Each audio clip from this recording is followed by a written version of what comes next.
It transpires from the prosecution witnesses deposed in corroboration of the facts of incitement and order of accused Sheikh Hasina to deploy drones and helicopters and also to use lethal weapons to kill the protesters. The daily newspapers of Bangladesh also published reports of such incitement and order of Sheikh Hasina. Moreover, the prosecution executed their pen drive CD containing telephonic conversation of Sheikh Hasina with Dhaka University Vice Chancellor PM Sheikh Kamal, Dhaka South City Corporation Mayor toppled, and Hasanullah Yunus. The concerned device containing the said conversations have been played in the tribunal, and thereupon we find that in the conversation with the Dhaka University Vice Chancellor ASM Sheikh Kamal, accused Sheikh Hasina mentioned that she already ordered to hang the students as Razakars have been hanged. Now I am mentioning the substantial portion from this conversation with ASM Sheikh Kamal, the accused Vice Chancellor of Dhaka University. Sheikh Hasina, তো রাজাকারের তো ফাঁসি দিছি, এবার তাদেরও তাই করব, একটাও ছাড়বো না, আমি বলে দিচ্ছি। শেখ হাসিনা, কোন দেশে বাস করি আমরা? এদেরকে বাড়তে বাড়তে তো রাজাকারদের কি অবস্থা হয়েছে দেখিস নাই, সবগুলোকে ফাঁসি দিছি, এবার তোদেরও ছাড়বো না। শেখ হাসিনা, সব এইগুলাকে বাই করে দিতে হবে, আমি বলে দিছি, আজকে সহ্য করার পরে অ্যারেস্ট করবে, ধরে নেবে এবং যা অ্যাকশন নেওয়ার নেবে।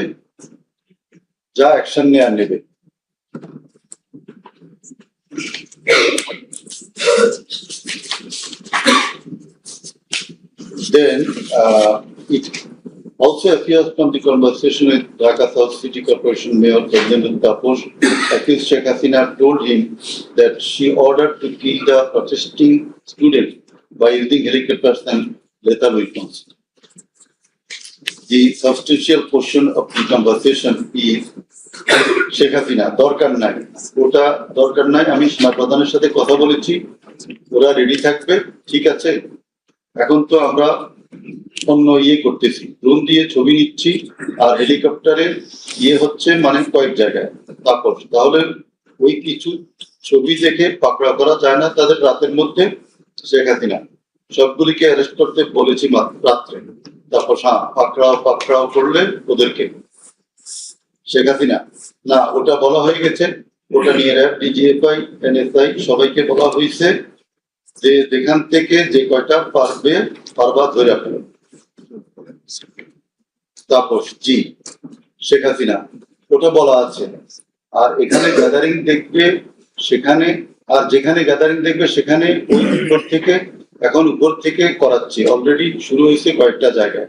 তারপর জি। শেখ হাসিনা, আমার নির্দেশনা দেওয়া আছে, ওপেন নির্দেশনা দিয়ে দিছি, এখন লেথাল উইপন ব্যবহার করবে, যেখানে পাবে সোজা গুলি করবে। তারপর জি। শেখ হাসিনা, না পড়াইয়া দিছে, মেশিন পত্র সব পড়ে গেছে, আমি বলছি যা পড়াতে, ও আমাদের সেতু ভবন পড়াইছে। তারপর জি, ওরা রাতে মনে হয় আরো ব্যাপক আক্রমণ করবে।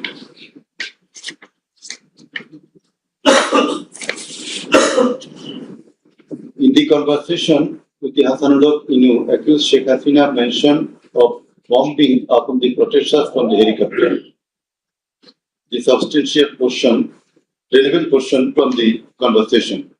Sheikh Hasina, না, আমি বলছি ক্যাজুয়ালিটির দরকার নাই, ওরা ব্যারিকেড নিয়ে আছে তো ঠিক আছে, আকাশ থেকে নামবে, তখন দুই পাশ দিয়ে ধরবে, মেসেজটা দিয়ে দিতে পারেন যে সেনা পাঠানো হচ্ছে আর হেলিকপ্টার দিয়ে সোজা বম্বিং করা হবে, র্যাবের হেলিকপ্টার দিয়ে উপর দিয়ে মারবে। হাসানুল্লাহ কিং, আপনি এই জামাত শিবিরের মেরুদণ্ডটা আবার ভেঙে দেন ঢাকা শহরে। শেখ হাসিনা, একেবারে। Sheikh Hasina, hello. Hasanullah king, hello, জি, আসসালামু আলাইকুম, আমি ইনু বলছিলাম। হ্যালো। শেখ হাসিনা, হ্যাঁ বলেন। আচ্ছা, আমি এটা স্ক্রলে দিয়ে দিতে বলছি যে তোমরা ছাত্ররা সব ঘরে ফেরো, গার্ডিয়ানদেরকে বলছি এইখানে কিন্তু জঙ্গি হামলা হয়েছে। হাসানুল্লাহ কিং, হ্যাঁ, এটা রাইট শেখ হাসিনা না, এটা আমাকে বেশ কিছু আন্তর্জাতিক পাইছি, তারা এটাকে জঙ্গি হামলা হিসাবে কনসিডার বলতেছে। আসলে কি হ্যাঁ, জঙ্গি হামলাই হয়েছে, এই কার্ডটা খেলবো আমরা এখন। শেখ হাসিনা না, কার্ড খেলা না, এটা আমি আগে করি নাই, কিন্তু আমাকে আন্তর্জাতিক সংস্থা থেকে মেসেজটা দিচ্ছে এটা জঙ্গি হামলা। আসলে কি জঙ্গি সন্ত্রাসের মোকাবিলা করছে এখন সরকার, শেখ হাসিনা। তারা আমাকে এটাই বলছে যে এটা জঙ্গি হামলা, দিয়ে দিব paper.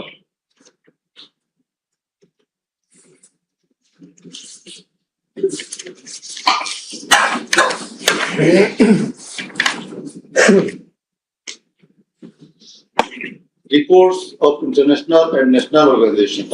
United Nations Human Rights Office made an investigation into July-August 2024 atrocities in Bangladesh and mentioned in its report that the following inhuman and unlawful acts were committed upon the protesters during the movement, and reports as follows. Reported as follows. Based on direct testimony from senior officials involved and other inside sources, OHCHR was able to establish that the integrated and systematic effort using the entire range of police, paramilitary, military and intelligence actors, as well as violent elements linked to the Awami League to commit serious violations and abuses occurred with the full knowledge, coordination and direction of the political leadership. The then Prime Minister and Home Affairs Minister led parallel efforts to coordinate the security and intelligence apparatus. Both received regular reports of the situation on the ground from multiple sources. According to senior official testimony, reports provided to the Prime Minister by senior officers on 21 July and in early August specifically conveyed concern about excessive use of force.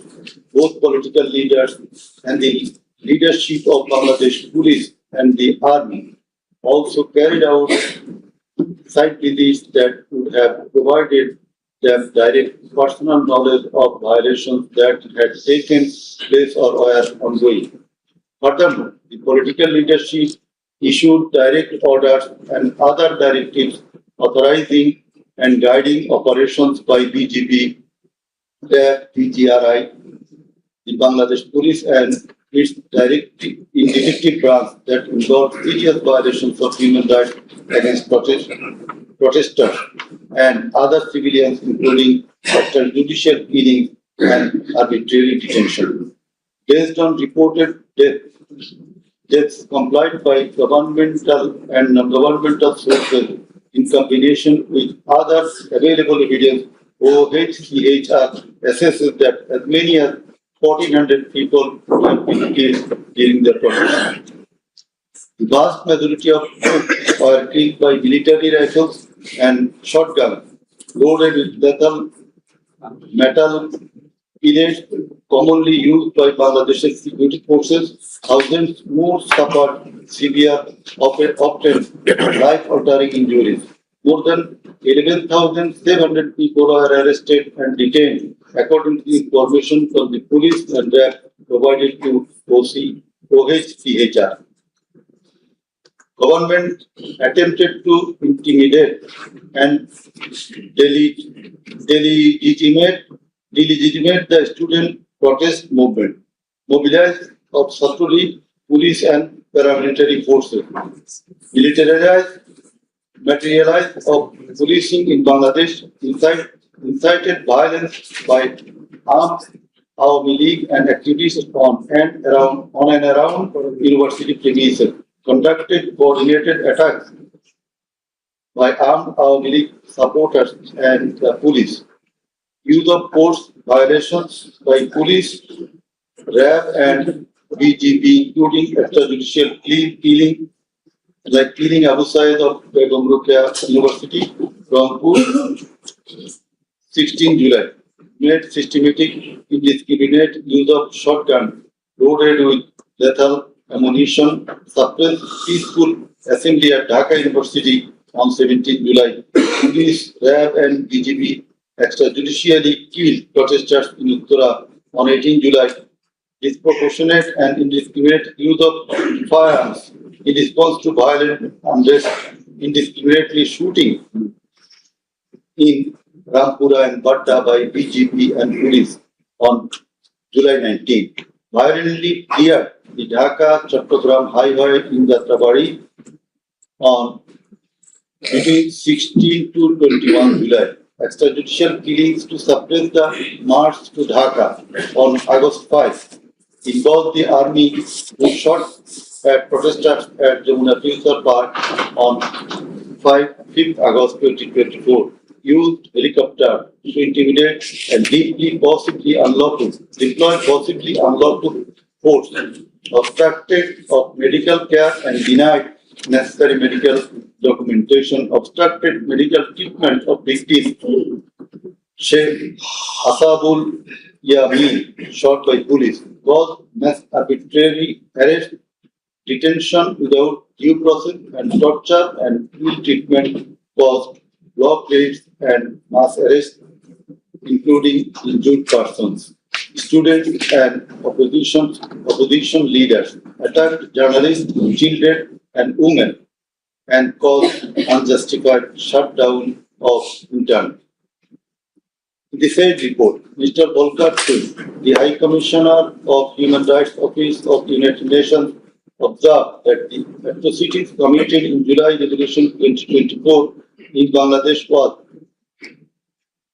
preconcerted and systematic in order to remain in power. There are cogent grounds to believe that hundreds of extrajudicial killings, arrests, detention, and torture were carried out by the political leaders and the highest law enforcing authorities within their knowledge and under their direction and supervision as strategy to support the government, whereby human rights have been seriously violated and thus international crimes have been committed.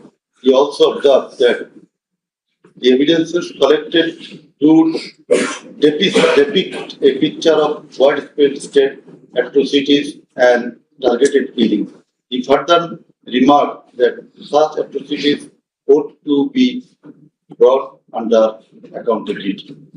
There are many other similar reports by the Global Institute International Truth and Justice Project, Bloodshed in Bangladesh,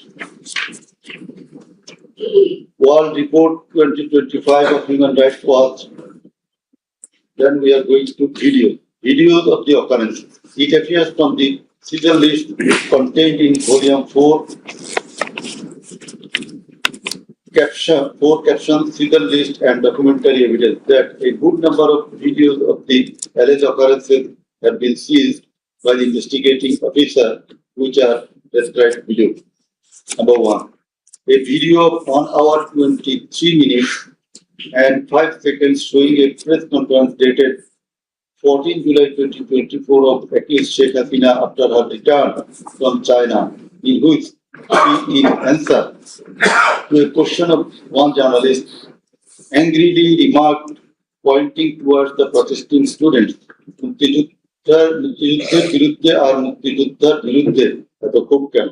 মুক্তিযোদ্ধাদের নাতিপুতিরা চাকরি পাবে না তো কি রাজাকারের নাতিপুতিরা পাবে? Number 2, a video of 35 seconds dated 15 July 2024 showing protest of the agitated students of Dhaka University at midnight against the remark of Sheikh Hasina made in the press conference dated 14 July 2024, pointing towards the protesting students. Number 3, a video showing the remark Rajakarder Jawab Debe Chhatrলীগ. Number 4, a video of 1 minute 5 seconds which shows attack upon the students of Kota Bombay by Bangladesh Chhatrলীগ leaders and activists on 15 July 2024 at night. A video which shows that Prime Minister Sheikh Hasina was visiting damaged metro rail station on 26 July 2024 defended her previous comment in the press conference dated 14 July 2024. Number 6, A video showing Prime Minister Sheikh Hasina in course of her deliberation in a function of the Mahila League held in July 2024 commented that the quota movement was illogical and also commented Jamaat Shibir Manusher Jatna. Number 7. A video showing some adverse remark of Sheikh Hasina against the female students of Rokia Hall of Dhaka University meeting at her office on 15 July 2024. A video showing how Sheikh Hasina asked Delhi to attack Dhaka. A video shows the scenario of how protesting student Mukto was shot dead in the July movement. This video was broadcast by YouTube channel named Narrative Bangladesh on 19 April 2025. A video which shows the scene of shooting a young person named Igor by police in the July movement. This video was broadcast by YouTube channel named International Truth and Justice Project on 15 January 2025. A video named Jatrabari Evidence of a Massacre Bangla showing the scenario of killing and torturing some participants of the movement. This video was broadcast by International Truth and Justice Project YouTube channel on 14 January 2025. A video showing the scene of carrying bullets striking young man named Nafi at farm gate of Dhaka. This video was broadcasted in Jamuna TV YouTube channel on 14 August 2024. A video showing how movement participant Kokan Chandra Burma was injured with gunshot in his face. It appears that the whole face, including mouth, nose, and eyes of Kokan Chandra Burma have been completely disfigured. This victim deposed in the tribunal as PW number 1.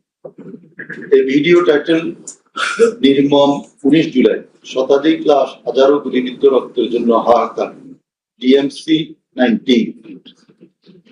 A video titled RAF Helicopter Attack Kota Andoran 2024 showing operation upon the protesters from RAF helicopters at different parts of Dhaka in July 2024.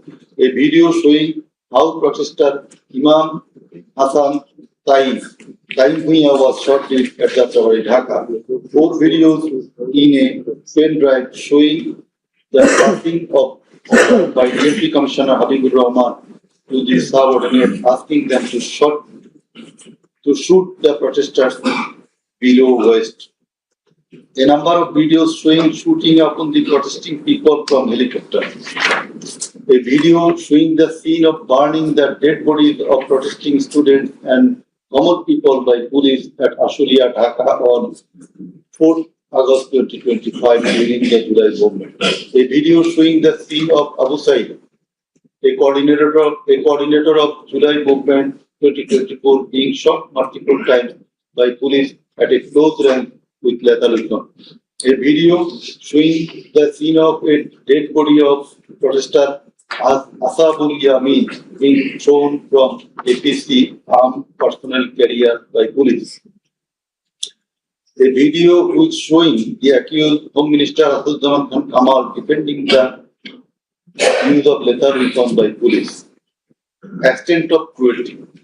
It transpires from the evidences that cruelty of the extreme level was administered upon the dead and injured protesters. Police and activists of Awami League, Chhatra League and Jubo League blocked the entrance and exit of ambulances carrying the enduring protesters.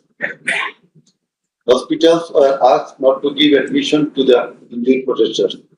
It appears from the testimony of PW2 that in some cases, patients were searched by police and ruling party activists. Doctors were intimidated and some of the doctors were transferred due to giving treatment to the protesting injured person. PW3 Parveen deposed that she found an injured young man shouting, "Save me, save me," under the Trabari flyover. Blood was coming out from both of his eyes. Bhavin pulled him up and put him on her shoulder and looking for a rickshaw. And then 14 to 15 armed police shot them. The injured man, being hit by bullets, fell down from her shoulder. They also shot PW Parveen at her left eye, lower abdomen and other parts of the body. Blood was coming out of her body and thus she fell down. Coordinator of the movement, Abu Said of Dhaka University, Rampur, was shot at a program. Doctors are forced to change his blood post-mortem report 5 times. PW-9 Chikdar was shot at a close distance of 5 meters. He was hit by 500 bullets and 3 hospitals refused to admit him, uprising that Prime Minister Sheikh Hasina instructed to refuse admission to the protesting patients. BW8 also said that Satru League activists were searching him and as such, he was hidden in separate rooms by the doctors. It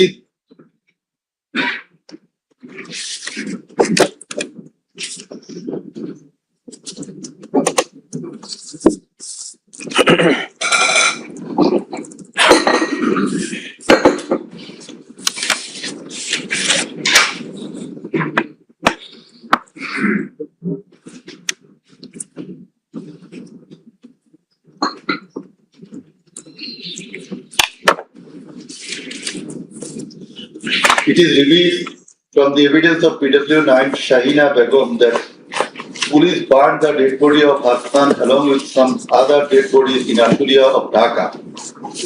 PW10 MD Enab Nazir Zaki also stated that his son was killed and then the dead body was burned by police in Ashulia. We find from the testimony of PW10, Asabul was shot dead and set ablaze. It appears from the testimony of PW13, Dr. Muhammad Rahman, that most patients admitted to the hospital had no scars. The detective branch members had forbidden the doctors not to be serious in the treatment of the protesting patients and also that they had been instructed from the higher authorities not to release the protester patients admitted there. The patients were mostly aged 30 to 30 years. The DB also asked the doctors not to admit any more patients injured in the movement. This witness also said that in order to hide the injured patient from the sight of DB personnel, the doctors adopted some tactics like changing the names of the patient and the type of injury in the admission register and recording road accident or other reasons instead of bullet wounds.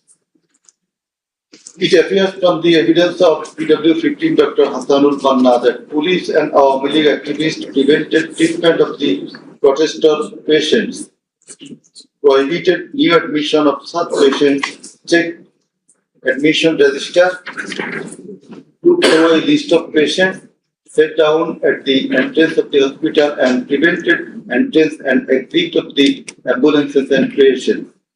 This witness also said that one patient named Mustaqim Billah was admitted through an alternative entrance. To save the protester patient, the doctors had to change the name of the patient and particular of their problems.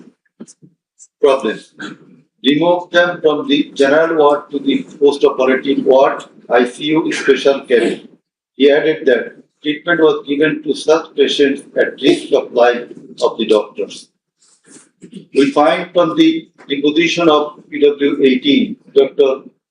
Razibul Islam, that he was forced to change the post-mortem report of Abu Said 4 to 5 times. He was threatened with the saying that if he does not change the cause of death of Abu Said, he would be prosecuted. He was further told that there was an intelligence report against him.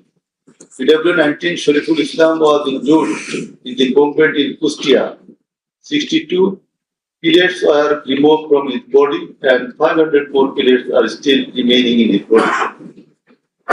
It is revealed from the evidence of PW21 Dr. Zakia Sultana that on 18 July 2024 they received 200 patients aged about 14 to 25 years with bullet injuries. On 19 July 2024, also similar number of patients with bullet injuries were admitted in the hospital. Numerous patients with bullet injuries were admitted on 4th, 5th, 6th August 2024.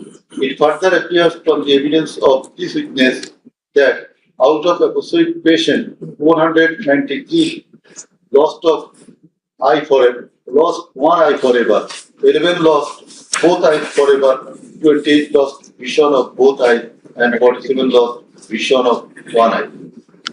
It appears from the evidence of PW22, Mr. Iqbal, that while his son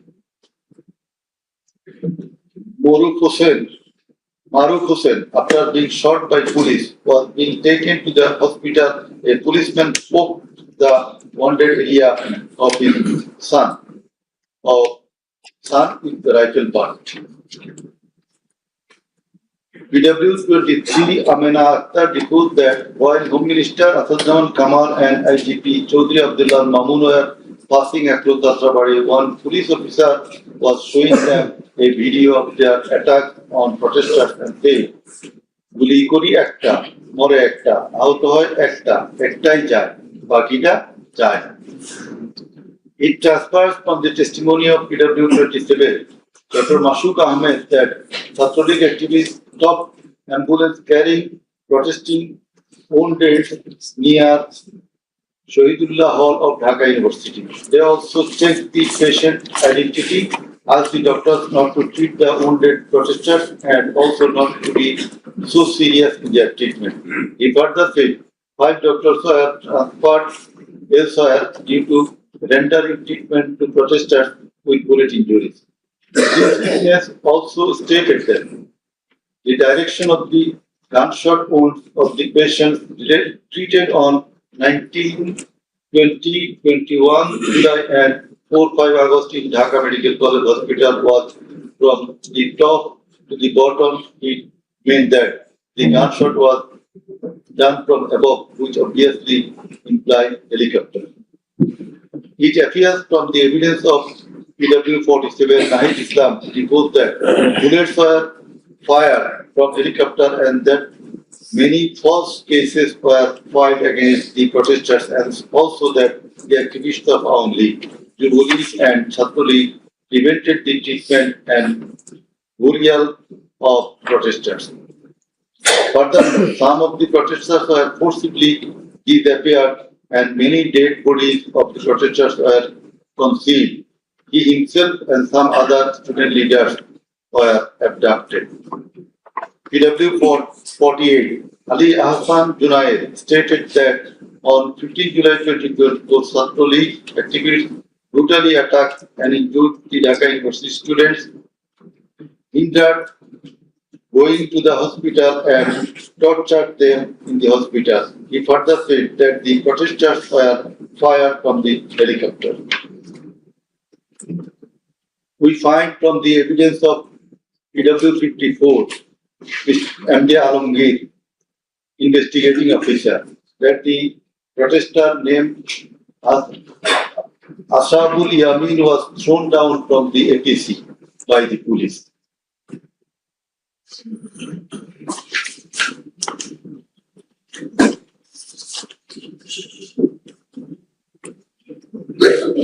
Summing up by the learned chief prosecutor. The learned chief prosecutor advanced argument on conclusion of the testimonies of the prosecution witnesses. He submitted that the Eastern case is an unprecedented and unexceptional one in the history of this subcontinent.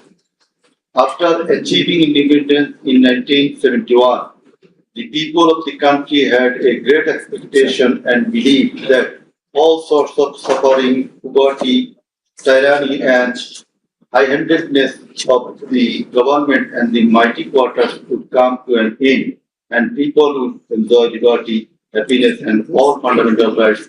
But all these have been doomed to ashes. The learned prosecutor dubbed the ruling party Awami League as fascist from the very inception of independent Bangladesh. The Awami League government concentrated to perpetuate its power by way of exploitation, torture, killing, abduction, denial of democracy and fundamental rights of the people, freedom of press and speech, as well as social justice, and thereupon established dictatorship by forming Baksha. The then Awami League government led by Sheikh Mujibur Rahman planned in connivance with a neighboring country to weaken and abolish our glorious army and thus form Rakhi Bahini, an armed organized parallel to the army. In the like way, after coming to the power in 2008, Sheikh Hasina's government committed the same acts like torture, abduction, killing, false prosecution, imprisoning, confinement, and posted the appearances, and also dominated judiciary, restricted the freedom of press and freedom of speech. Sheikh Hasina oppressed the critics, writers, journalists, members of civil societies, lawyers, and judges, and ousted many of them from the country. The then Chief Justice Sheikh Hasina, eminent writer and journalist, as well as historian Muhammad Rahman, politician and journalist Pinaki Bhattacharya, Shafiq Rahman, Iyas Hussain, Kanak Sarwar, Mushfiqul Fadl Ansari, Oliullah Numan, Shahid Alam, Jawad Mirjor, Tasneem Khalil, Zulkarnain Shaher, Barrister Abdul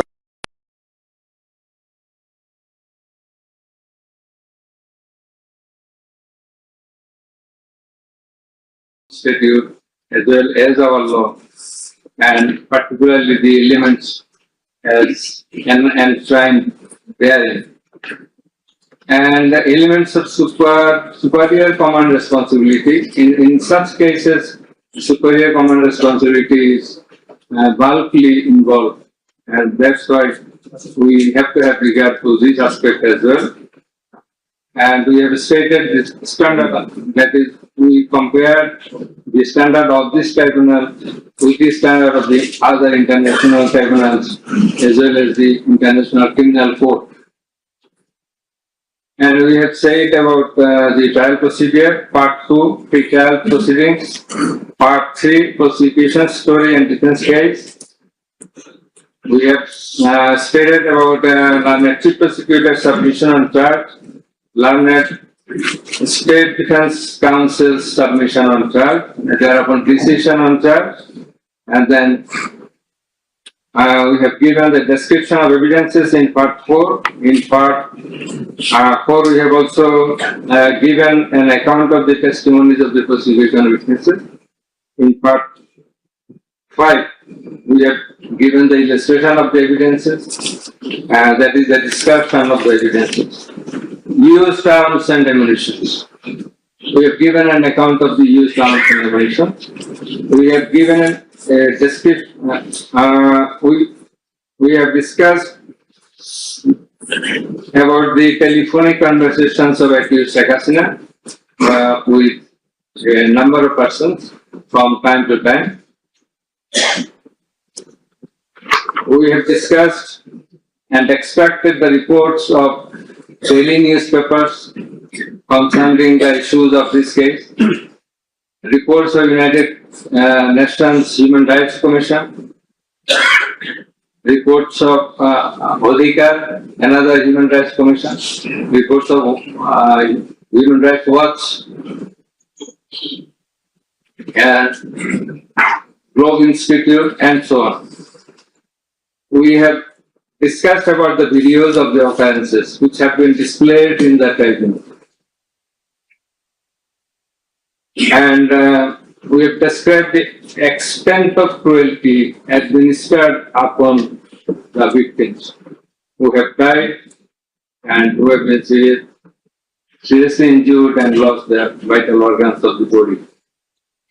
And we have talked about seized alamos. We have given account of the murders, number of murders, in accordance with the Gazette notifications published by our government and in accordance with the reports of United Nations Human Rights Commission and other organizations. In this context, I want to say that the exact report of martyrs or the victims or the sufferers or the injured person or those whose whereabouts could not be traced, this is quite natural. You will understand that since our liberation war in 1971, still we could not finalize the list of murderers, the list of freedom fighters, list of the war criminals and others. So there are lists, but it varies. So you say time limit, it may vary. Somewhere you will find the figure 800, somewhere 1000, somewhere 1400. So substantial amount of the protesters have been killed.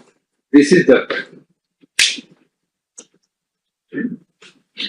We have described the police messages and directions passed from the high-ups to the downwards for doing the needful to control the protesters, curfew orders. Then in part 6, we have described, we have given an account of the learned chief prosecutor's arguments, the points of argument, the pertinent points of argument have been described. We have also described the pertinent points of argument raised by the learned State Defence Council. Thereafter, we have given an account of our observations and inference. And finally, we pass the order. So, this is all about the judgment. Now we will read out the very pertinent portions of the judgment, one by one. At first, our line number 2. He will read out a portion of the judgment, commencing from origin and object of the tribunal, jurisdiction of the tribunal, and he will read out Article 7 of Home Statute, elements of crime against humanity, elements of superior command status, responsibility, and then the charges. Thereafter, learned member 1, he will read out some questions from the discussion of the evidences, the report of the United Nations Human Rights Commission, and then the extent of cruelty administered upon the victims, and thereafter the points of arguments submitted by the learned prosecutor and learned State Defence Council. And finally, I will read out the conclusion and the order. So it will take about 40 minutes. We hope that you will be listening to the deliberations. Thank you very much. Now, the turn of our learned member 2 is reading out, as I have mentioned. Origin and object of the tribunal. The International Crimes Tribunal has been established under the International Crimes Tribunal Act 1973 to provide for the detention, prosecution, and punishment of the persons for genocide, crimes against humanity, war crimes.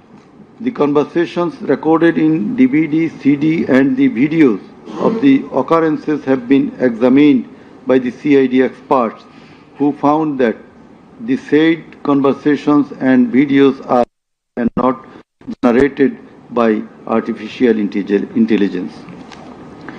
In addition to the incitement, order, participation of the accused in the alleged atrocities, the accused are liable for their abstention from taking measures for the prevention of the same or taking any punitive measures against the doers thereof.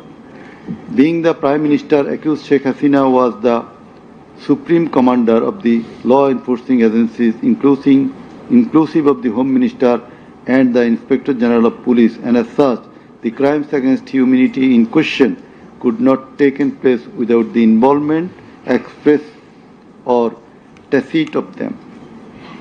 The learned Chief Prosecutor added that the movement of the students continued for 36 days, during which, as stated herein before, hundreds of protesting students and common people were killed and thousands were seriously injured, most of whom became permanently handicapped and blind.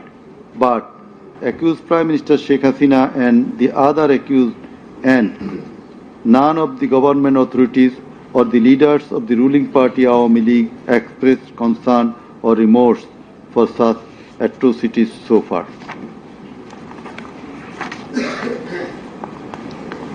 Accused Sheikh Hasina, instead of expressing remorse or seeking apology for the said crimes, continued to commit further crimes by threatening the present government, the International Crimes Tribunal personnel, and the prosecutors, and also the political party leaders in her hate speeches in audio conversations from time to time. This tribunal, by an order on the application of the prosecution, prohibited Sheikh Hasina to be restrained from making hate speeches anymore, but she continued to do so. Sheikh Hasina committed contempt of this tribunal by threatening the concerned officials of the government as well as the tribunal personnel, inclusive of the prosecutors, to kill 226 persons and burn the houses of the rival party leaders and activists in an audio conversation with one of her party activists, for which the tribunal drew a contempt proceeding against her.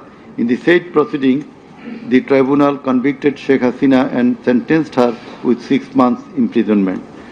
The accused committed crimes against humanity jointly by their incitement, order, abatement, participation, and inaction, which come within the purview of joint criminal enterprise and superior command responsibility.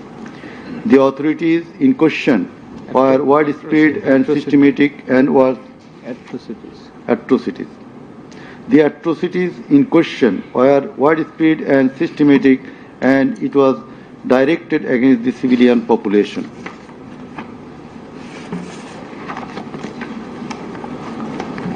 The learned Chief Prosecutor concluded his submission with the saying that in the circumstances it has been proved and established beyond reasonable doubt that the accused committed the crimes against humanity by their incitement, order, participation, abatement, and also inaction, whereupon they deserve the maximum punishment as prescribed by Section 3, subsection 2, A, G, H, and Section 4, subsection 1, subsection 2A, 4.2b, 4.2c, and 4.3 of the International Crimes Tribunal Act 1973.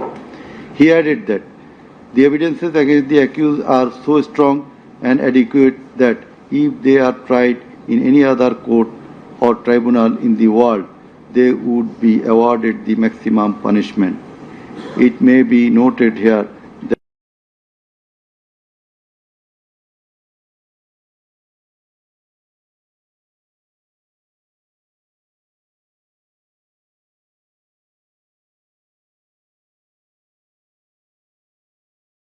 and other crimes under international law committed within or beyond the territory of Bangladesh, whether before or after commencement of the Act. Jurisdiction of the Tribunal. The Tribunal has got the jurisdiction to try the offences enshrined in Section 3 and 4 of the International Crimes Tribunal Act 1973.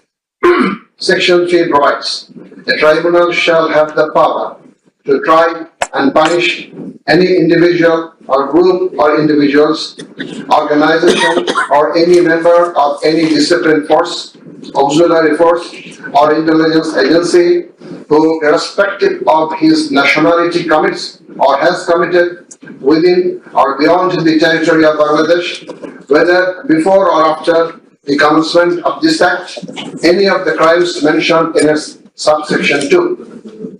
According to subsection 2 of section 3, the following acts or any of them is crime within the jurisdiction of a tribunal for which there shall be individual responsibility.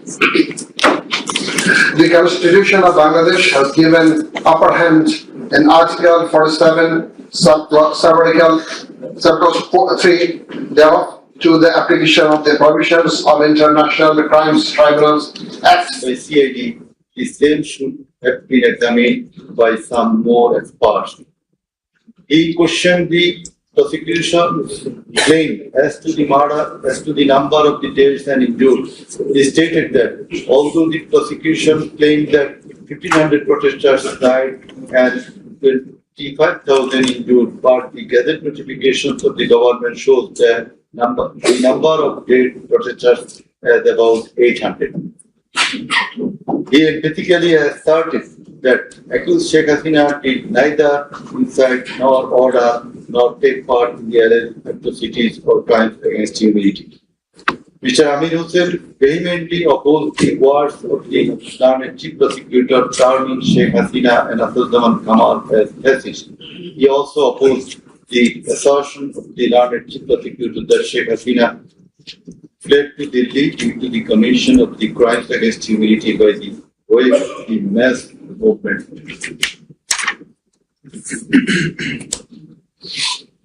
Rather, she was compelled to depart the country against her will.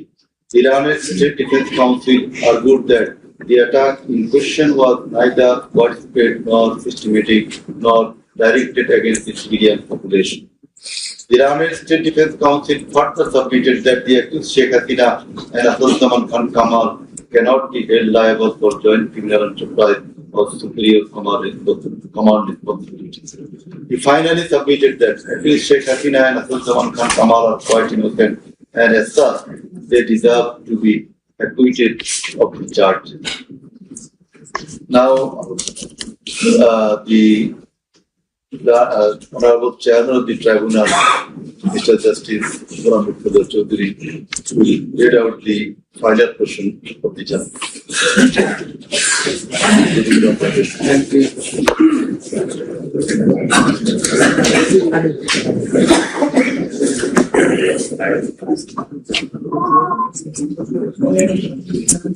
I will start with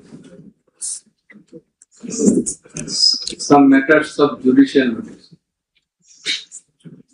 And before that, I am sorry that I did not mention the name of learned prosecutor Mr. Asaduzzaman Khan. Sometimes he has found here. I think he remains busy in the tribunal court. For his illness. For his sudden illness. And you are seen sometimes here to assist us. So, our thanks to him as well. We have taken judicial notice of some incidents. Number 1, accused Sheikh Hasina started making contemptuous and hate speeches in the social media subsequent to the July movement 2024, whereupon she was ordered by this tribunal to be restrained from such speeches of contempt and hatred. Secondly, in a telephonic conversation with a party activist named Mr. Shakir, accused Sheikh Hasina infringing tribunal's order, made some hateful and contemptuous remarks, asking said activist Shakir to kill 226 persons, as 226 cases have been filed against her, and to burn the houses of the rival people, whereupon this tribunal convicted her for contempt of the tribunal and sentenced her to 6 months imprisonment.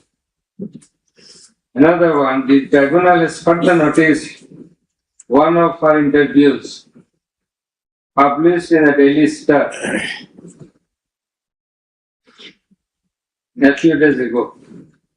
The date has not been noted here, in which she impliedly admitted that atrocities had certainly taken place in July movement 2024.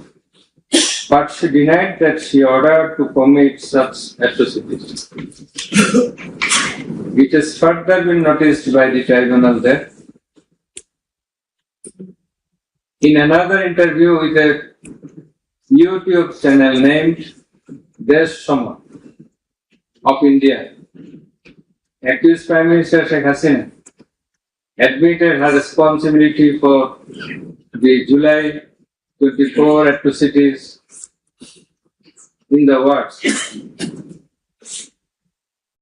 within quotation, as the leader of the country, I assume ultimate leadership responsibility.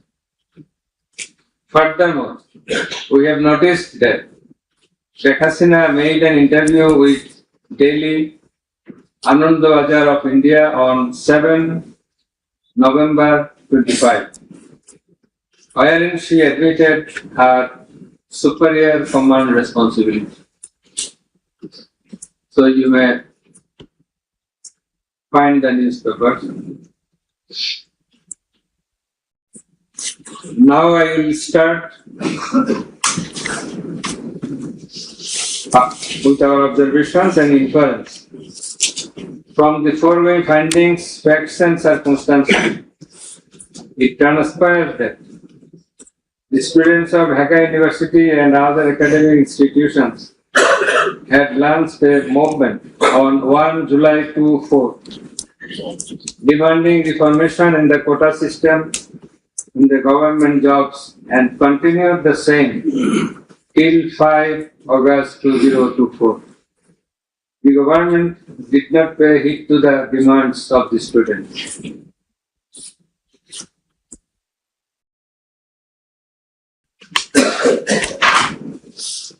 Instead of listening to the students and fulfilling their demands, the then Prime Minister, accused Sheikh Hasina, undermined the movement and made a derogatory remark pointing towards the students, terming them Rajakars.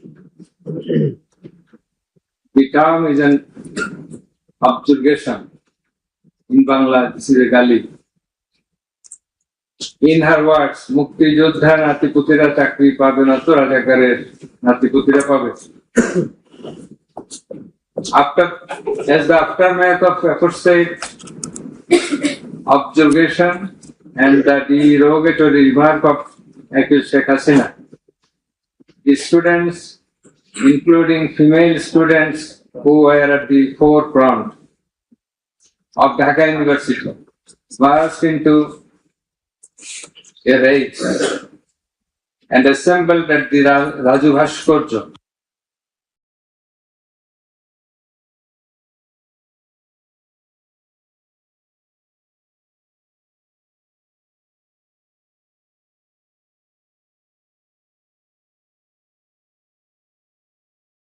technology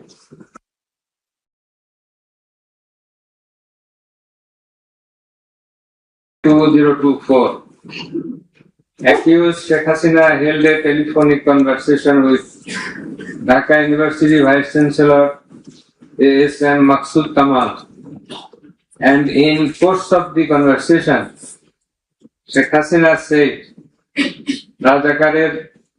রাজাকারদের তো ফাঁসি দিয়েছি, এবার তোদেরও তাই করব, একটাও ছাড়বো না, আমি বলে দিচ্ছি। Rajakars have been hanged, now they also will be hanged, none will be spared. I have already ordered. This is the translation. She again said, রাজাকারদের কি অবস্থা হয়েছে দেখিস না, সবগুলোকে ফাঁসি দিছি, এইবার তোদেরও ছাড়বো না। In the said conversation, Sheikh Hasina further said, আমি বলে দিচ্ছি আজকে সহ্য করার পর অ্যারেস্ট করবে, ধরে নেবে এবং যা অ্যাকশন নেওয়া হবে। And it is crystal clear that Sheikh Hasina expressed her incitement to the activists of her party Awami League and affiliates,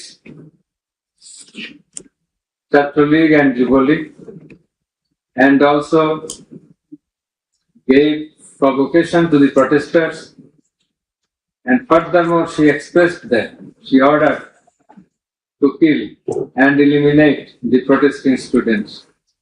The concerned pen drive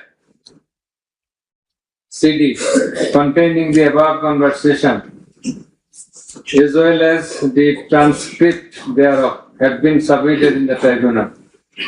In addition to the above, on 15/7/2024, our Minister Secretary and Cabinet Minister Ubaidul Qadir made another provocative remark, saying, Andolon Damane Chhatr League যথেষ্ট. Chhatr League is enough to control the movement. Whereupon the protesting students of Dhaka University burst into anger and vehemently protested against Sheikh Hasina, Ubaidul Qadir and the government. The activists of Chhatr League, Yuva League attacked the protesting students with various deadly weapons and severely injured hundreds of them, whereupon they had to be hospitalized. The attackers impeded the injured students proceeding to the hospital and also impeded their treatment. Moreover, the attackers made further attacks upon the students undergoing treatment in the hospital. In consequence of the above noted incitements of Sheikh Hasina, in the press conference on 14 July 2024, her order to kill them, as revealed in her conversation on the following night with Dhaka University Vice Chancellor, and also the provocative and aggressive remark of Awami League Secretary Ubaidul Qadir, the law enforcers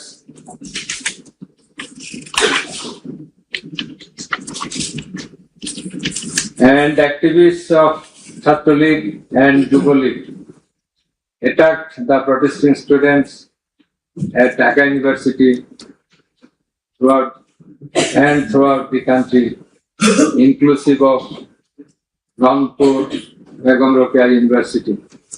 And in furtherance thereof, police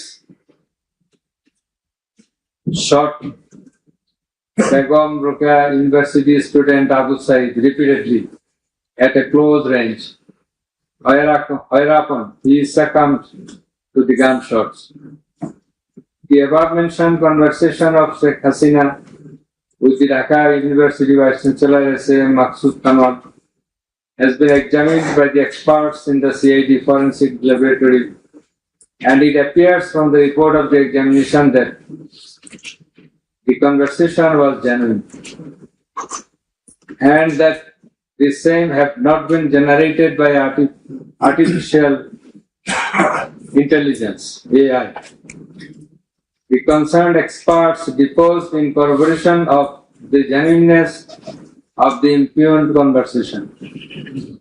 Furthermore, we find support of such conversation in the reports of daily newspapers.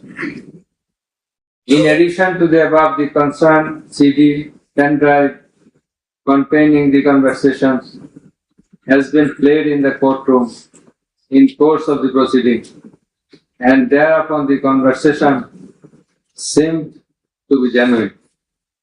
The remarks of Sheikh Hasina in the press conference on 14/7/24 has been watched by many people in the television channel and social media. Almost all the witnesses, while deposing in the tribunal, mentioned that they watched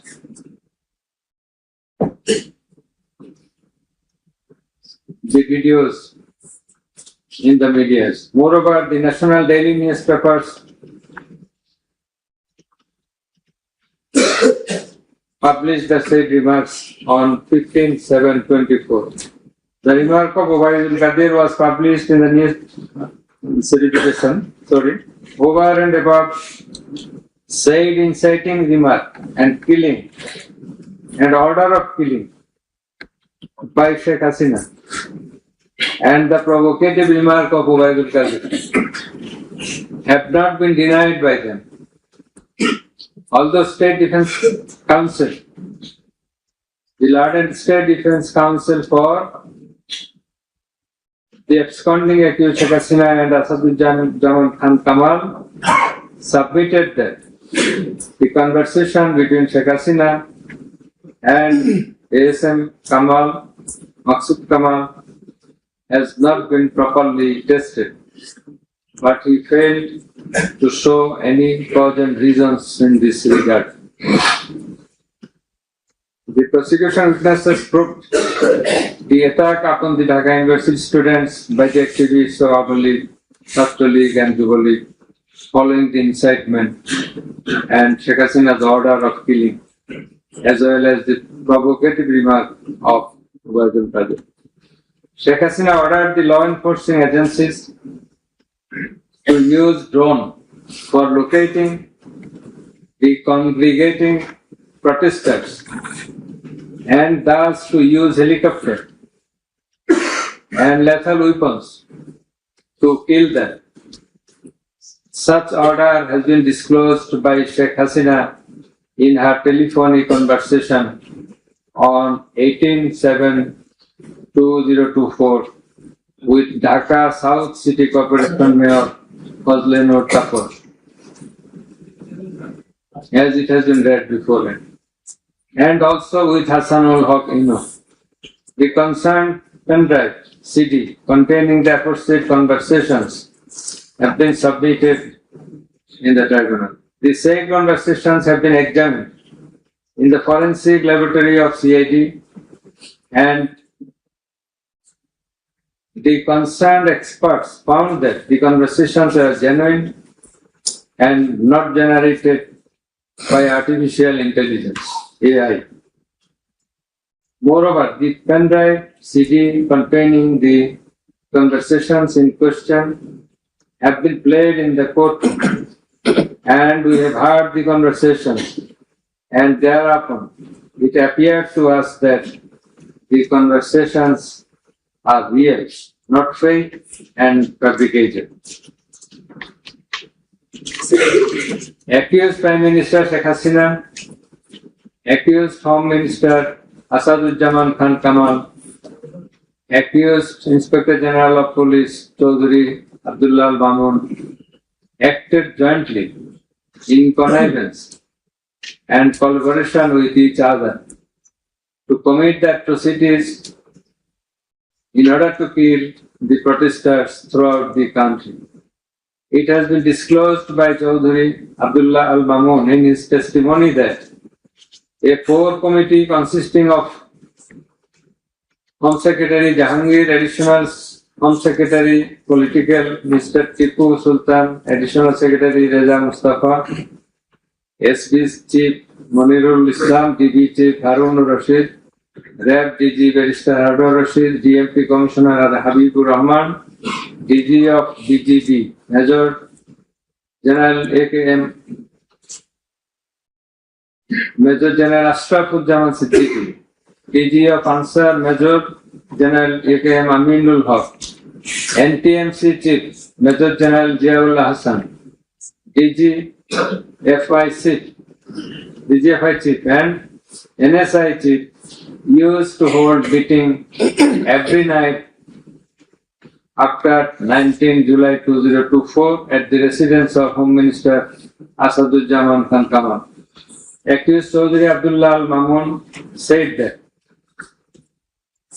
instruction to the core committee used to come from the Prime Minister. He also said that at one stage of the movement, it was decided to use drone to locate the gathering of the protesters and to use helicopter and lethal weapons to control the movement. In a meeting of the core committee, Sheikh Hasina passed a direction to use lethal weapons. Additional DIG Jawardar, who was present there, communicated the message to the police officers throughout the country to use lethal weapons accordingly. Furthermore, Chowdhury Abdullah Al-Mamun said that in pursuance of the remark of Obaidul Qadir and Nanak, that Chhatra League and Yuva League are enough to bring the movement under control.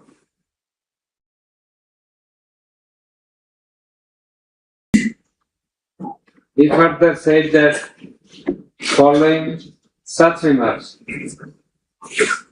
activists of Chhatra League and Yuva League attacked the students of Dhaka University. He also said that a lot of protesting students and public were killed by using drone, helicopter and lethal weapons throughout the country. Accused Chowdhury Abdullah Al-Mamun further asserted in his testimony that he, along with Home Minister Asaduzzaman Khan Kamal, Home Secretary and DMP Commissioner, went to Narayanganj on 29/7/24 to observe the situation of the movement, and on the way they stayed for a while in front of Jatrabari police station, and then DC Iqbal of Wari Zone showed a video to the Home Minister on his mobile and said, "We shoot one, that one dies, that one gets injured, but the others do not move." Therefore, it is perspicuous from the above that all the three accused led the operations against the protesting students and public jointly as a matter of joint criminal enterprise.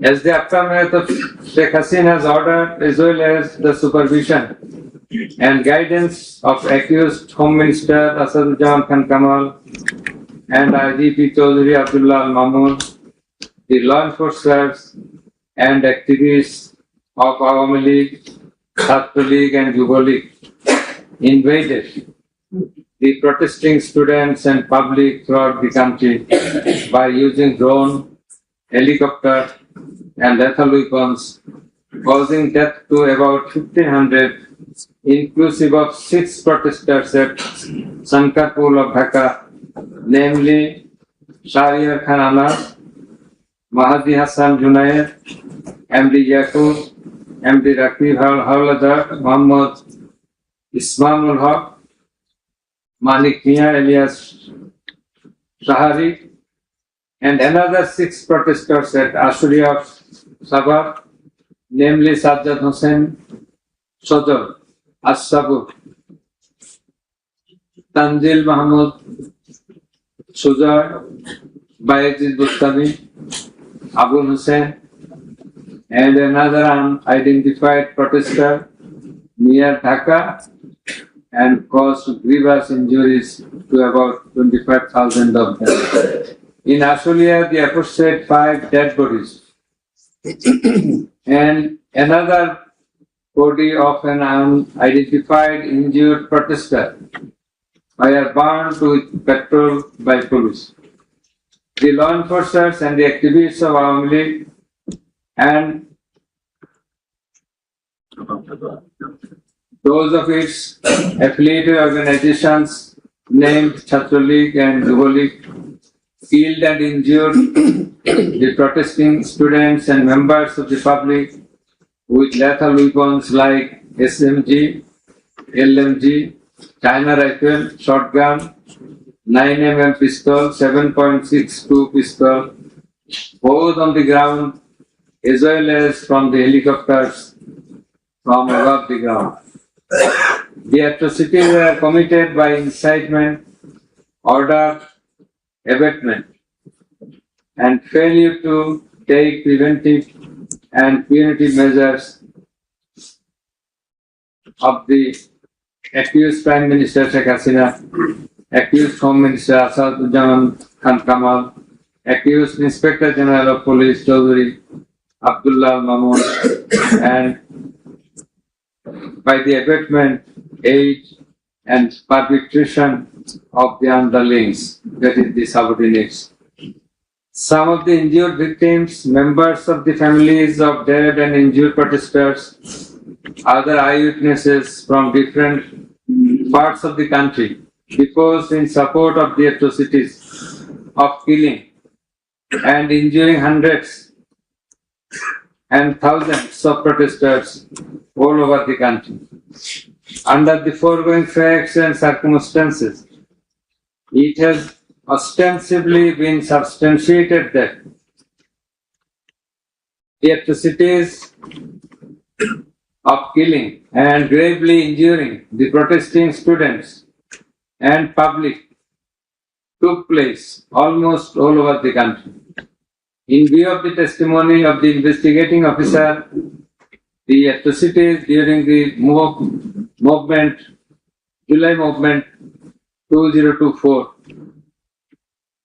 the atrocities occurred in 50 districts and lethal weapons were used in 41 districts of Bangladesh.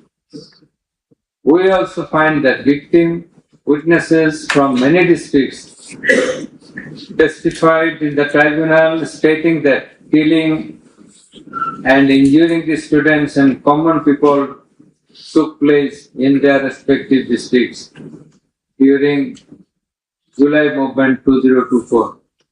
Thus, it is clear enough that attack in question was directed against civilian population and it was widespread and systematic. Therefore, in the atrocities of killing and gravely injuring the protesters, as aforesaid, accused Prime Minister Sheikh Hasina committed crimes against humanity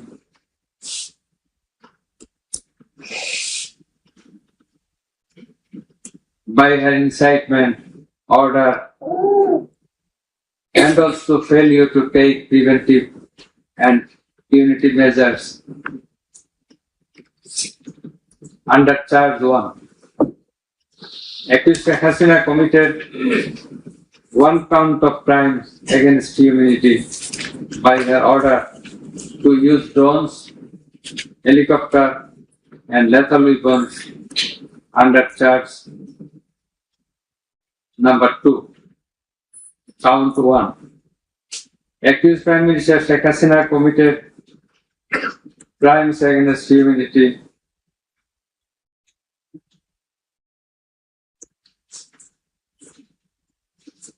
on 1 count under charge 1.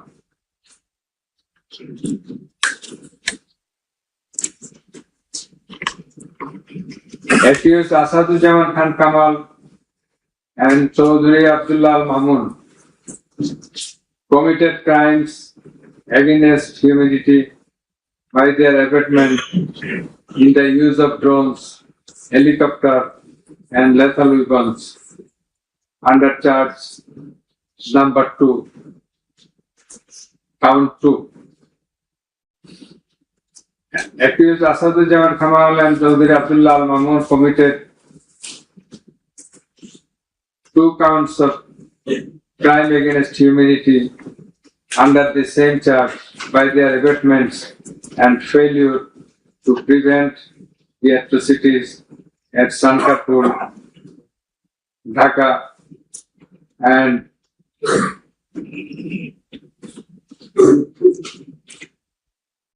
also committed crimes against humanity by their abatements and failure to prevent the atrocities in Ashulia, Sabha, Dhaka under the same charge. Accused Sheikh Hasina, the Prime Minister, and as the President of Awami League and the controlling authority of all affiliated organizations, was the superior commander of the said party leaders and activists, as well as the Home Minister and Inspector General of Police. That is, accused Sheikh Hasina and 2 other accused were in the superior and subordinate relationship. On the other hand, the Home Minister was the superior of the Inspector General of Police. That is, they are in the superior and subordinate relationship. As required to be an element as required by the provisions of Rome Statute. In the like way, all the police officers are subordinate to the Inspector General of Police. They worked under him. Thus, it is apparent that accused Prime Minister Sheikh Hasina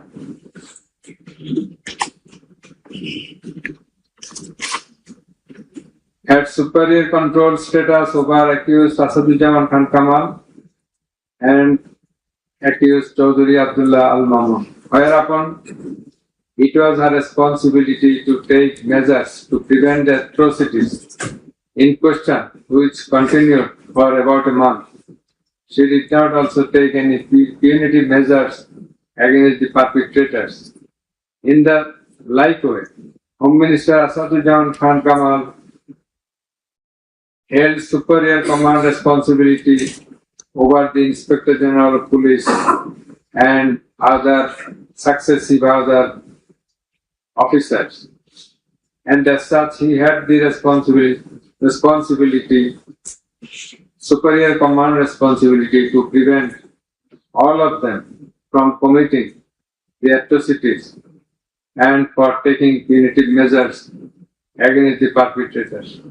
Thus, both the accused Asaduzzaman Khan Kamal and Inspector General of Police Chowdhury Abdullah Al-Mamun, they committed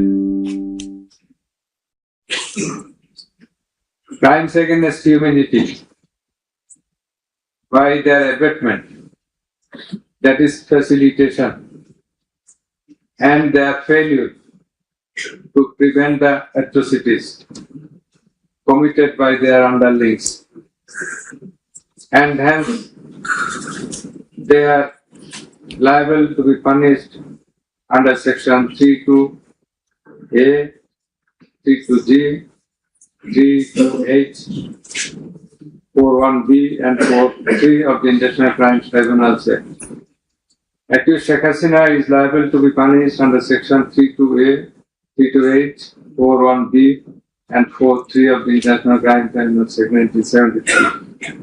It is obvious from the facts and circumstances delineated herein before that the law enforcers and the activists of ruling party only, as well as its affiliated organizations, targeted the unarmed civilian protesters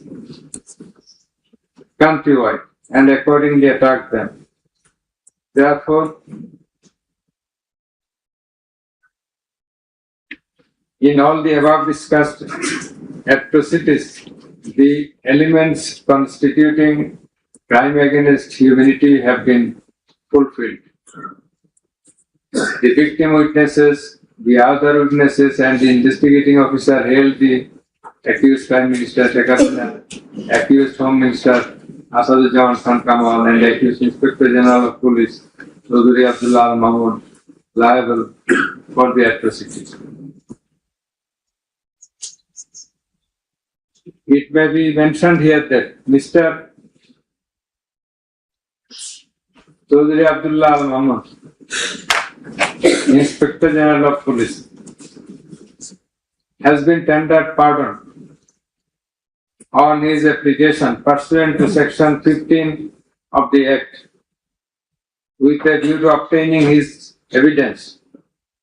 He is supposed to have been directly or indirectly concerned in or privy to any of the crimes specified in Section 3 on condition of his making a full and true disclosure of the whole of the circumstances within his knowledge relative to the crime and to every other person concerned, whether as principal or abettor in the commission thereof. According to subsection 2 and 3 of Section 15, he has been examined as a witness and detained in custody until today. It appears to the tribunal that he made a full and true disclosure of whole of the circumstances within his knowledge relative to the crime and to every other person concerned, both as principal and abettor in the commission thereof. He categorically admitted his involvement in the alleged acts and disclosed that a core committee consisting of Home Minister Asaduzzaman Khan Kamal himself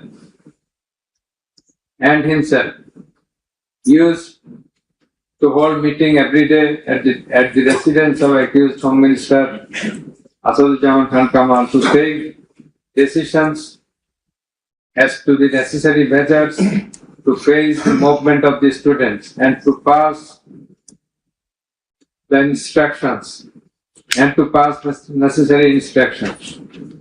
He said that accused Prime Minister used to pass directions to the core committee in this regard.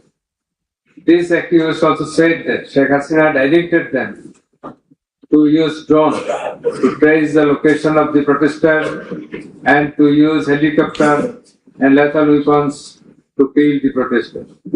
He mentioned that chain of command in the police service was not maintained. In most of the cases, the highest authority used to communicate or contact the mid-level officers like Additional Commissioner Harun Rashid, Additional Commissioner Monirul Islam. Accused Prime Minister Sheikh Hasina passed the direction in presence of Additional Deputy Commissioner Praloy Kumar Jwardar during a core committee meeting. And as such, Jwardar conveyed the direction to all the concerned officers throughout the country. Direction means the direction to use helicopter and lethal weapons as well as drones. Chowdhury Abdullah Al-Mamun also mentioned in his testimony that he had a clean image and track record throughout his service for long 36 years. There had been no allegation against him during his long tenure. He said that he feels remorseful and ashamed on seeing the atrocities in the videos displayed in the courtroom. He sought apology to the tribunal and to the people of the country.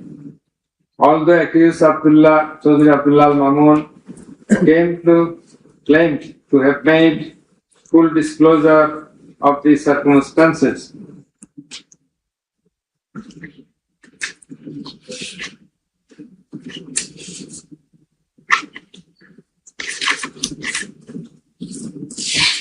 and we do also believe that he made a full and true disclosure. But the offences he committed and admitted is punishable with the capital sentence. And as such, in consideration of his disclosure and the gravity of the offences, we do incline to convict him and award him a lenient sentence, which will be declared later on. By the aforesaid acts and omissions, the accused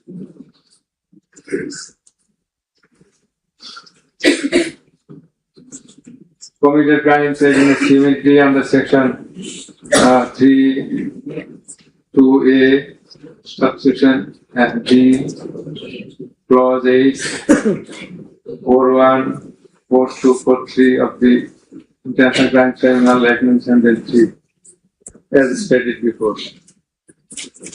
Accused Sheikh Hasina and Asaduzzaman Khan Kamal remained in abscondence ab initio, despite the fact that notices and warrants were duly served in their given address according to law. Moreover, they were asked by publishing notice in 2 daily newspapers to appear and contest the case, but they did not turn up. Thus, their abscondence itself is suggestive of their guilt. The learned State Defence Council contended that the trial of the accused persons under the International Crimes Tribunal Act 1973 is not tenable, since the Act was passed in the Parliament for the purpose of trial of the criminals of War of Independence in 1971. While arguing this, the learned State Defence Council perhaps did not have a perusal of the provisions of the Act as well as the preamble thereof. The preamble of the Act says that the Act was made in order to provide for detention, prosecution, and punishment of the persons for genocide, crimes against humanity, war crimes, and other crimes under international law, and for the matters connected therewith. Section 3 of the Act provides that the said crimes committed both before and after the commencement of the Act, before 1973, after 1973, are triable by the International Crimes Tribunal. Whereupon the contention of the learned State Defence Council is not tenable in law. Moreover, Article 47 of the Constitution of Bangladesh has given upper hand to the International Crimes Tribunal Act 1973 over the Constitution itself. The State Defence Council also contended that for the purpose of proving atrocities throughout the country, witnesses from all over the country have not been examined. In this context, we have to say that witnesses from many parts of the country have been examined, and they have adequately proved the atrocities in almost every part of the country. The victims, the family members of the dead and injured protesters, as well as the eyewitnesses, gave their testimony, which are enough for the proof of the charges. Quantity of witnesses is immaterial, while there are small number of qualitative witnesses. Still, the number of 54 witnesses examined by the prosecution is not small. The learned State Defence Council also alleged that the audio conversations in question have not been examined by more than one department like CID.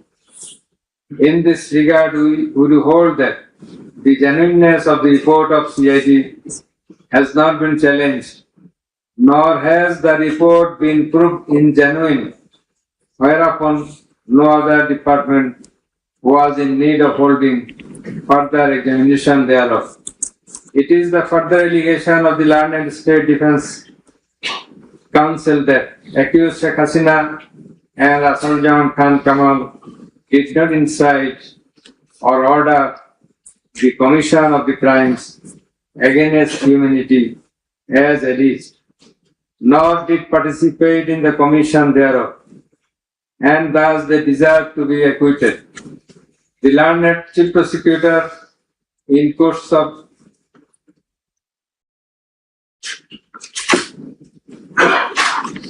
summing up,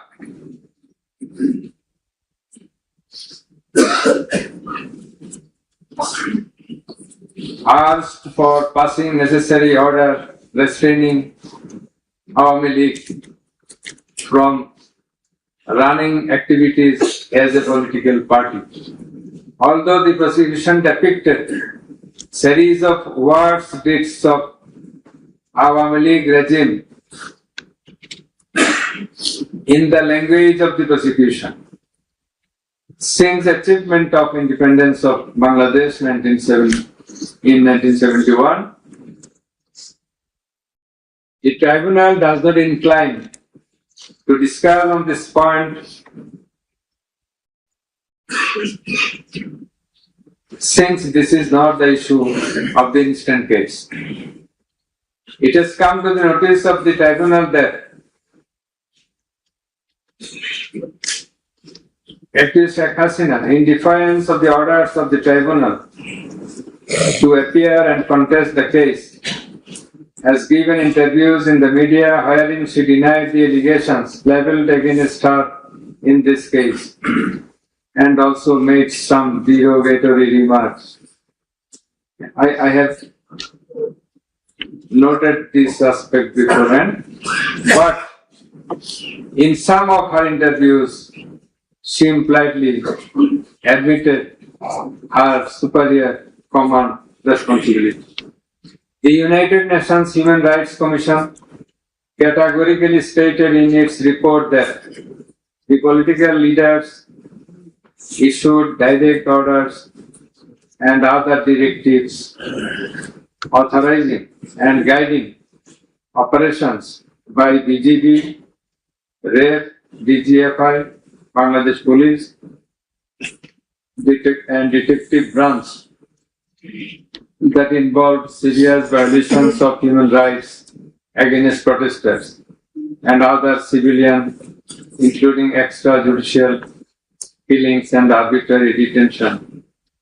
It has been stated in the report that 1,400 people have been killed by use of lethal weapons during the July movement 2024. By the political leaders, the United Nations Human Rights Commission meant the highest government authorities. The authorities in question are unprecedented in the history of Bangladesh.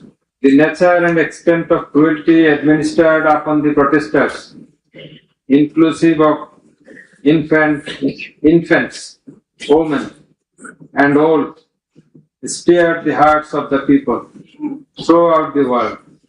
On seeing the scenario of death and injured protesters and their outcry in the videos displayed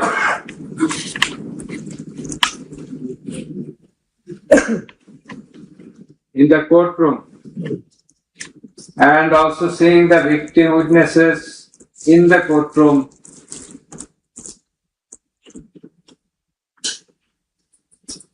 for giving testimony, who lost their scalp, eyes, nose, hands, and legs.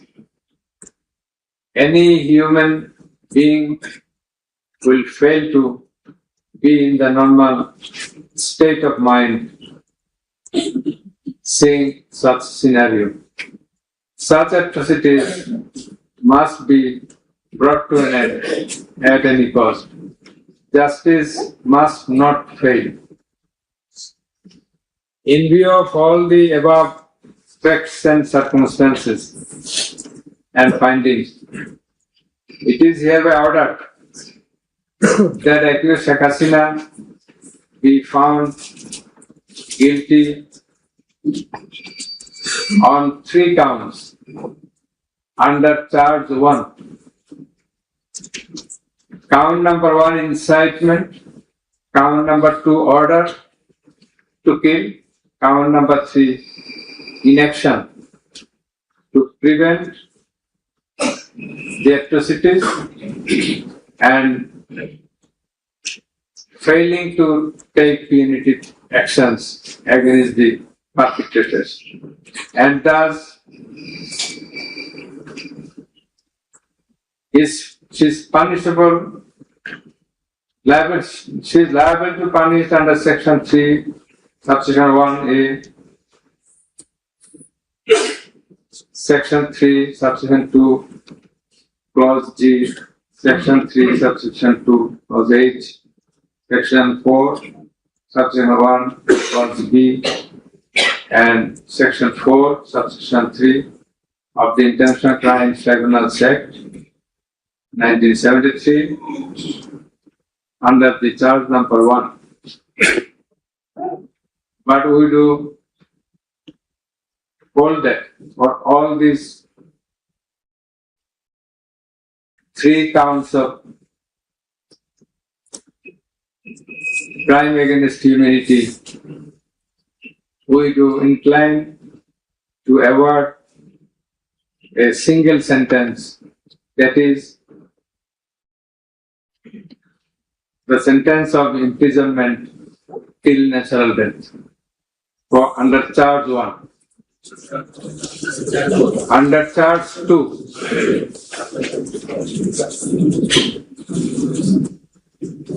accused Sheikh Hasina is liable on 2 counts. On 1 count, there are several counts. For 1 count, that is passing the order for deploying drones, helicopters, and using lethal weapons to kill the protesters. She committed crime against humanity under Section 3, Subsection 2A and Section 4, Subsection 1B of the International Crimes Tribunal Act 1973.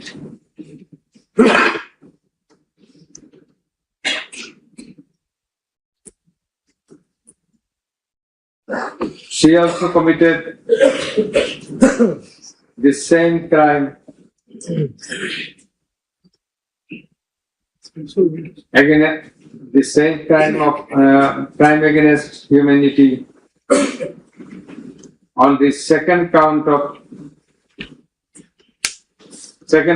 killing 6 persons at Sankarpur of Dhaka, which was committed in contemplation, in furtherance, by virtue of her order, as stated beforehand. And similarly, she committed the same crime, that is the crime against humanity, on another count for causing the killings at Ashulia of Sabah, killing of 6 persons. For all these 3 counts, we have decided to inflict her with only 1 sentence, that is sentence of death.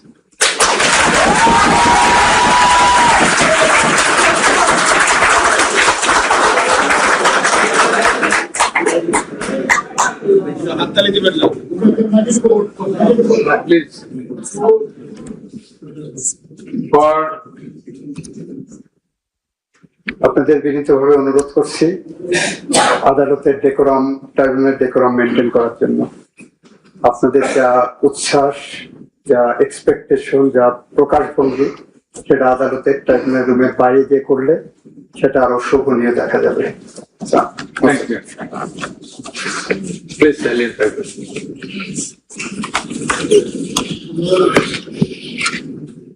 Accused Asaduzzaman Khan Kamal and accused Chowdhury Abdullah Al-Mamun. Accused Asaduzzaman Khan Kamal is liable for committing crime against humanity for the occurrence of killing 6 persons at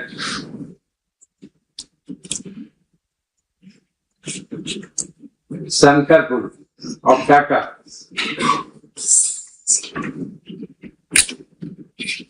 In this occurrence, they are liable for committing crimes against humanity by their abatement and failing to prevent the atrocities and also to failing to take necessary preventive measures, punitive measures.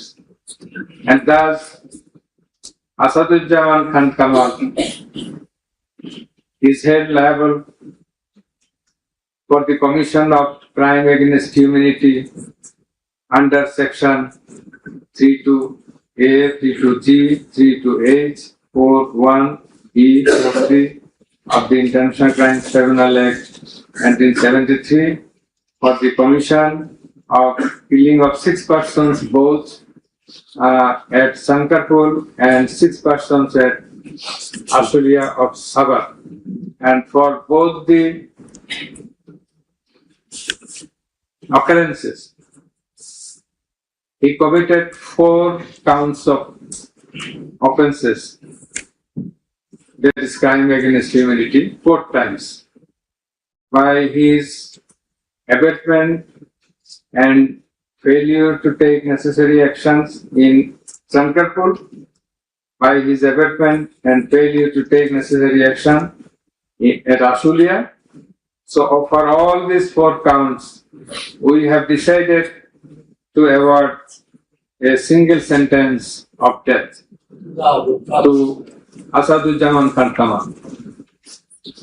As regards Chowdhury Abdullah Al-Mamun, as I have elucidated before, he has contributed to the trial of this case by making full and true disclosure of the circumstances within his knowledge. Yet,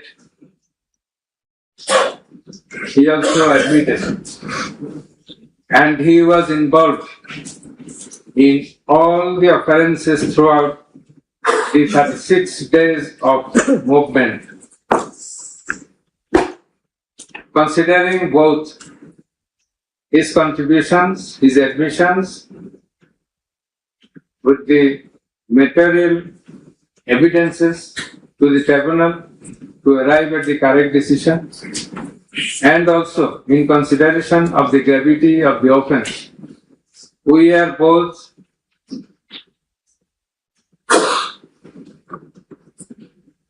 remitting his sentence and awarding a sentence with leniency. That is, the offences involve capital punishment.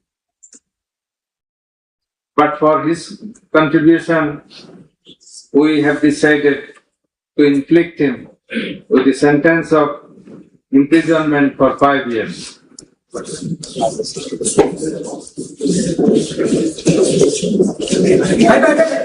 The properties of accused Sheikh Hasina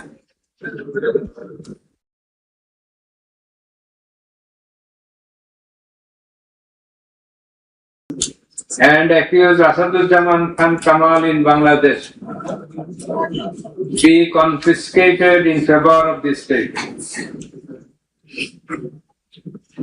The government is directed to pay considerable amount of compensation to the protesters concerned in this case, who have been killed in July movement, to 2024.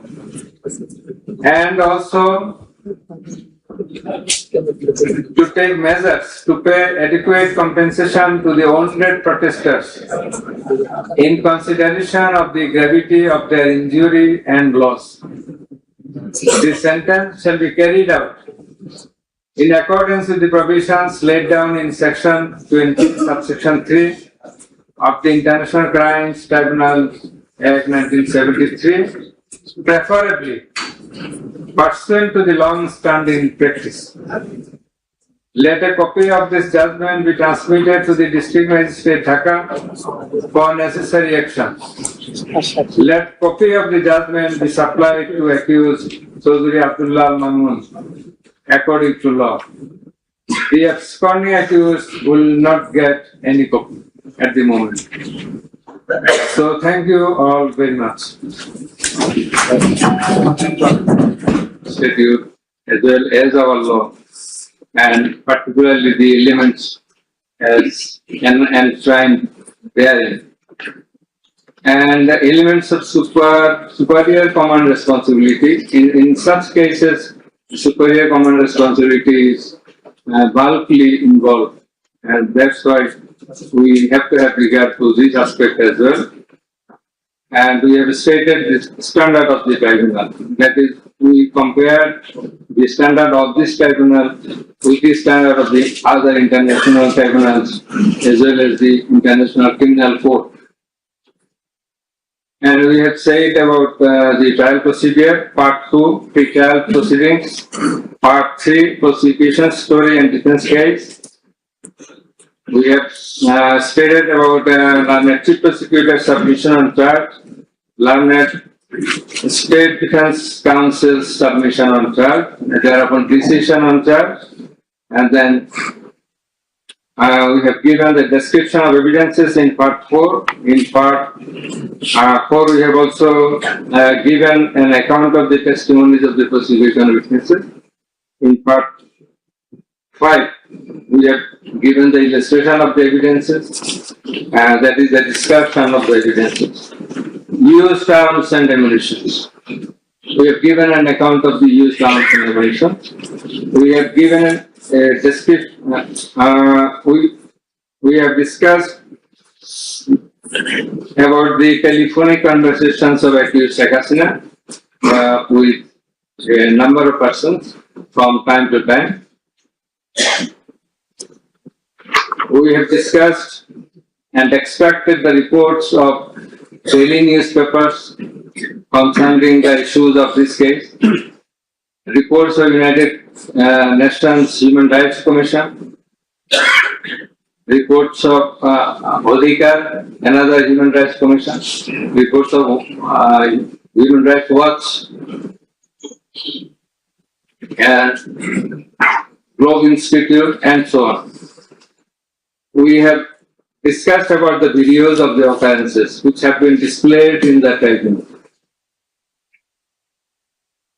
And we have described the extent of cruelty administered upon the victims who have died and who have been seriously injured and lost their vital organs of the body. And we have talked about seized alamots. We have given account of the murders, number of murders, in accordance with the Gazette notifications published by our government and in accordance with the reports of United Nations Human Rights Commission and other organizations. In this context, I want to say that the exact report of murders or the victims or the sufferers or the injured person or those whose whereabouts could not be traced, this is quite natural. You will understand that since our liberation war in 1971, still we could not finalize the list of murderers, the list of freedom fighters, list of the war criminals, and others. So there are lists, but it varies. So it's a timely matter. It may vary. Somewhere you will find the figure 800, somewhere 1000, somewhere 1400. So, substantial amount of the protesters have been killed. This is the fact. We have described the police messages and directions,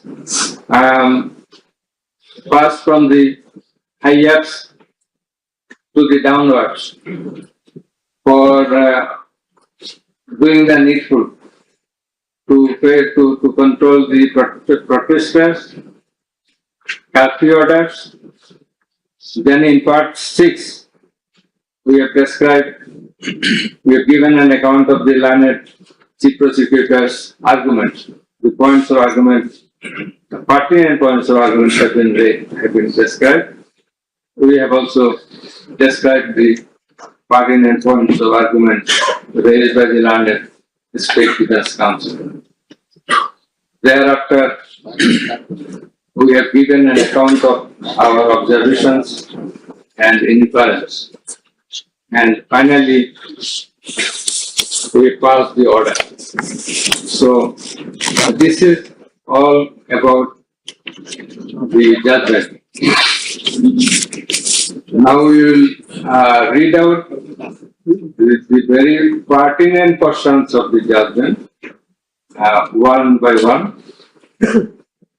At first, our line number 2.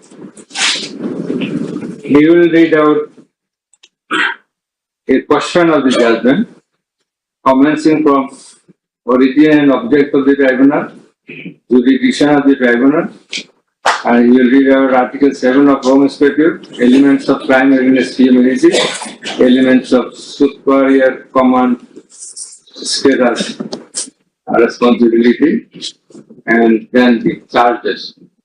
Thereafter, line number 1, he will read out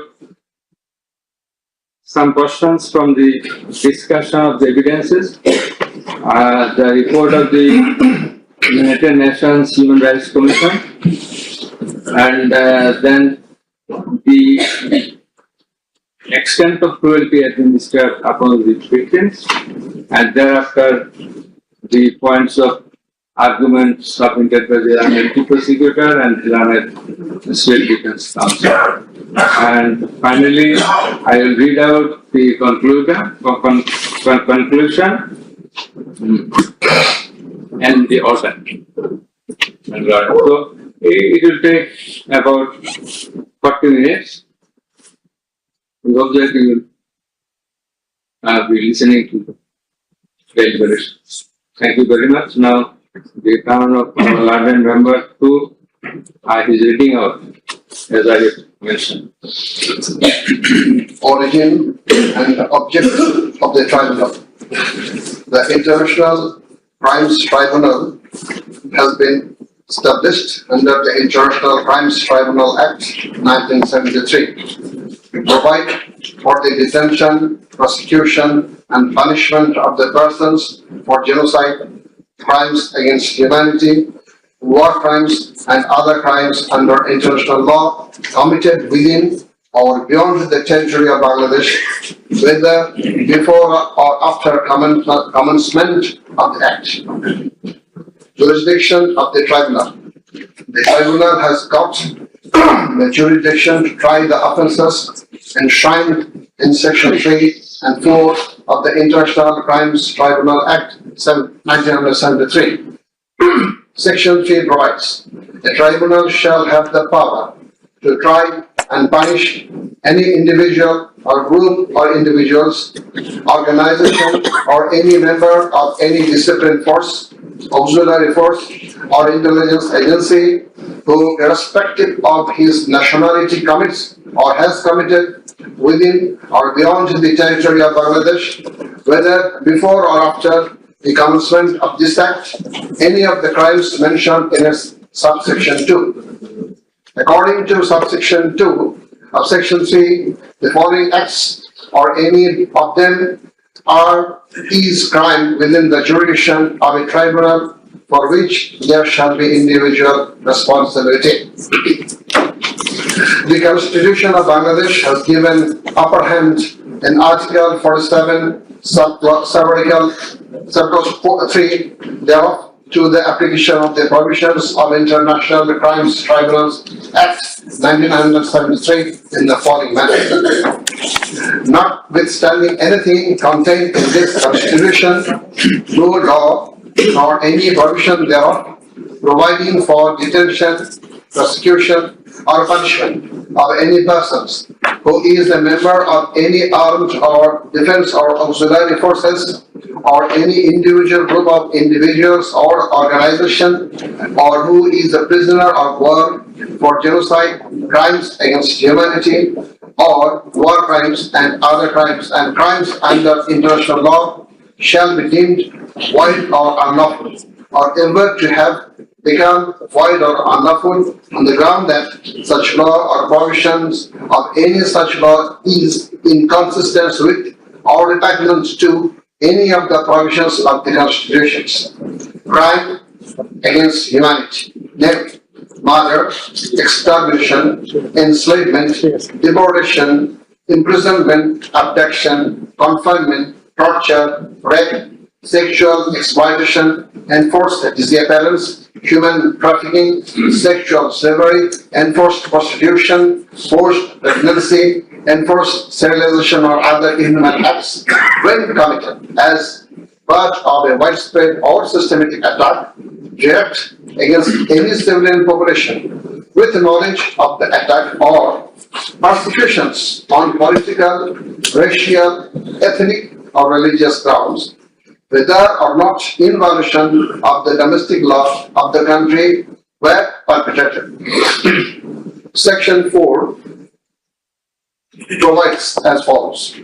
Any individual or groups of individuals or any member of any disciplined force, auxiliary force or intelligence agency who commit a crime within the jurisdiction of the tribunal shall be responsible and liable for punishment. Any commander, superior officer or leader who orders, permits, acquiesces, incites or participates in the commission of any of the crimes specified in Section 3 or is connected with any plans or activities involving the commission of such crimes or who fails or omits to discharge his duty to maintain a discipline or to control or supervise the actions of the persons under his command or his subordinates, whereby such persons or subordinates or any of them commit any such crimes or who fails to take necessary measure to prevent the commission of such crimes.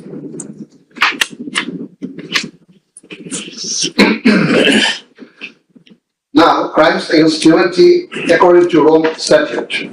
For the purpose of this statute, crime against humanity means any of the following acts when committed as part of a widespread or systematic attack directed against any civilian population with the knowledge of the attack, A. Murder, and weighing the relevant ones, murder, torture, other inhuman acts of a similar character intentionally causing great suffering or serious injury to body or to mental or physical health. The core offense in the instant case is the crime against humanity. Thus, we have to see what elements are required to constitute this crime. In view of Section 3 and 4 of the Act, there must be an attack. B. The attack must be widespread or systematic. C. The attack must be targeted a civilian population. D. The attack must be within the knowledge of the superior, or the superior should have known of the attack in order to hold him or her liable for the crime. The superior must have been in the control over the concerned subordinates. Elements of superior command responsibility. From the jurisprudence and eminent from the International Crimes Tribunals, it is generally agreed that 4 elements must be given for a person to be held responsible as superior. The elements are: 1. and international crimes must have been perpetrated by someone other than the accused. 2. There existed a superior subordinate relationship between the accused and the perpetrator. 3. The accused as a superior knew or had reason to know that the subordinate was about to commit such crimes or had done so. 4. The accused as a superior failed to take the necessary and reasonable measure to prevent such crimes or punish the perpetrator. Section 4, subsection 2 of the International Crimes Tribunal Act provides that any commander or superior officer who orders, permits, acquiesces or participates in the commission of any of the crimes specified in section 3 or is connected with any plans and activities involving the commission of such crimes, or who fails or omits to discharge his duty to maintain discipline or to control or supervise the actions of the persons under his command or his subordinates, whereby such persons or subordinates or any of them commit any such crime, who fails to take necessary measures to prevent the commission of such crime is guilty of such crimes. Now, I am going to read the charges. On the point of the jurisdiction of this tribunal raised by the learned State Defence Council, it may be noted that there is no scope in law to raise such question, since question of jurisdiction of the tribunal is barred by section 24 of the International Crimes Tribunal Act. Regarding the allegations against the accused, he merely made flat denials thereto, without showing anything subsistence contrary to the acts complained of. On the other hand, on perusal of the formal charges and the documents submitted therewith, and also in consideration of the submission of the learned Chief Prosecutor and the learned State Defence Council, it has been made to appear to us that there are sufficient grounds for framing charges against the accused under section 3, subsection 2, read with section 4 of the Act. On hearing both sides, 5 charges were framed against accused Sheikh Hasina individually, and several 5 charges were framed against accused Asaduzzaman Khan Kamal and Chowdhury Abdullah Al-Mamun jointly. But on scrutiny of the documents and examination of the witnesses of the tribunal, deems to condign to reshape